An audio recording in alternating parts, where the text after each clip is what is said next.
Salut les hérétiques! Après avoir fini mes examens et être parti en vacances en Corse, j'aimerais vous présenter l'anime Nokome. La traduction en français est Nukom. Il a été écrit par Takeru Kasukabe et illustré par Yukiyo. Le studio de production est Dio Media. Il est composé de 10 épisodes et d'un OAV produit par le même studio. Le genre de l'anime est comédie romantique.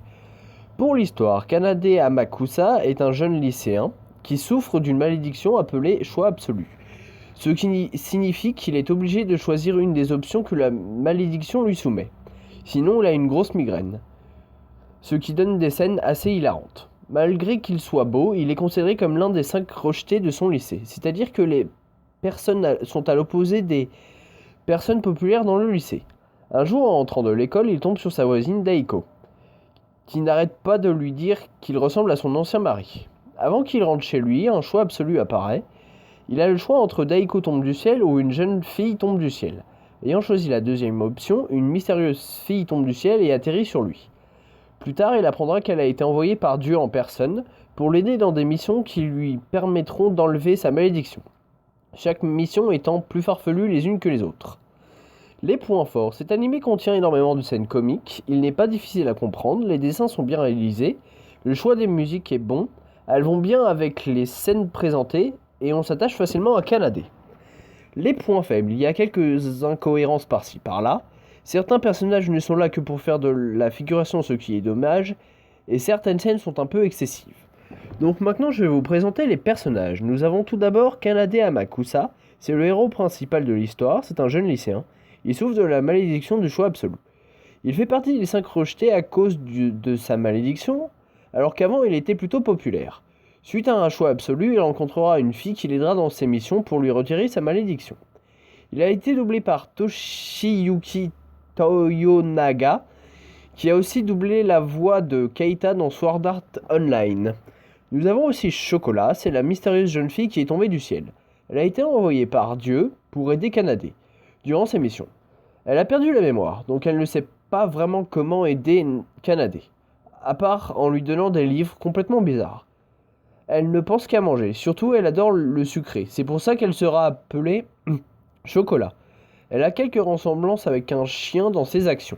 Elle a été doublée par Kaori Sadohara, qui a aussi fait la voix de Shika dans Inari Konkonkoi Hiroa. Nous avons aussi Furano Yukihara, c'est une jeune fille qui est assise derrière Kanade en classe. Elle fait partie des 5 rejetés, elle a un sens de l'humour très bizarre, elle apprécie Kanade, mais quand elle est devant lui, elle a une attitude de tsundere. Une tsundere est une personne qui est distante dans un premier temps, mais qui peut devenir affectueuse par la suite. Elle adore un personnage pour enfants appelé le cochon blanc. Elle a été doublée par Yui Kondo, qui a aussi fait la voix de Satomi dans Level E. Nous avons aussi Oka Yuuji, c'est une camarade de classe de Kanade et Yukihara.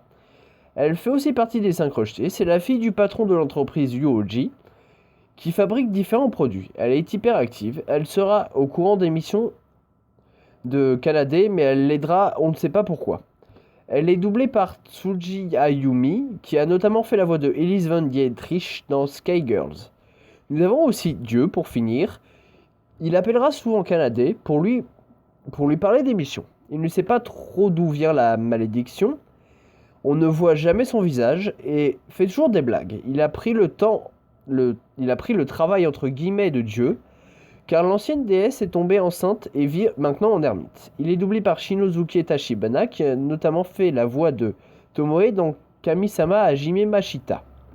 Pour la fin, j'ai beaucoup apprécié cet animé, j'ai pas mal rigolé en le regardant avec ma cousine. A la base, je voulais la faire participer à la vidéo, mais n'ayant pas internet là où j'étais en vacances, cela a été compliqué. La prochaine critique devrait arriver prochainement si tout va bien. J'ai décidé qu'à chaque fin de vidéo, je vous présenterai une chaîne YouTube que j'ai appréciée. Avant de finir définitivement cette vidéo, j'aimerais vous parler de la chaîne d'un fan de manga comme moi. Il s'agit de la chaîne de DeviantArt45. Je mettrai le lien de sa chaîne dans la description. Allez voir sa chaîne. Sur ce, je vous dis à bientôt dans une prochaine vidéo.